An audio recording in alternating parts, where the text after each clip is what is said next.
If you're watching this video, you probably already watched the video of where I did a DIY stain of this basement floor.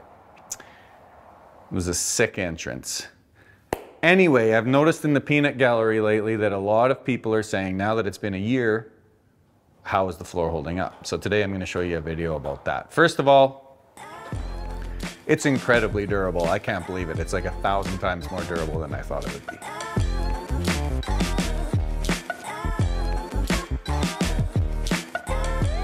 So this is the highest traffic area. Everybody coming up or down needs to go through here. You would think it would wear a little bit of a path, but actually it looks nice and uniform. I mean, this is a basement, so you need to be real about things. It gets a little rowdy down here at times. Have I put some scratches in the floor? Yeah, absolutely.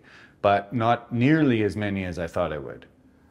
So I'm not entirely sure about this here. I don't know what happened there on that door entryway and on that door entryway.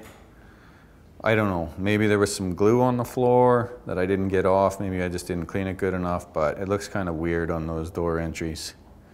And speaking of door entryways, come over here for a second. I'll show you this. This is my storage room here. So in my original video, I could not stress enough to do some testing in some sort of inconspicuous space. This is inside my storage room here. I laid her on a little too thick. You can see how dark it was. And then I did another strip in here because I wanted it way lighter. That ended up to be too light. And then down here is kind of the finished look that I was going for. So nobody ever goes into my storage room. It doesn't really matter. But definitely, you're going to want to do some testing. I mean, this looks terrible now. There might be a way I can kind of blend it in or something, but it was important for me to get the exact tone that I wanted. Another very important piece of business that's going on in the peanut gallery is somebody commented and said that the kit I had linked to in the original video was shipping with a glossy finish. This is not a glossy finish on this floor. This is a satin finish. So I used this 400 WB.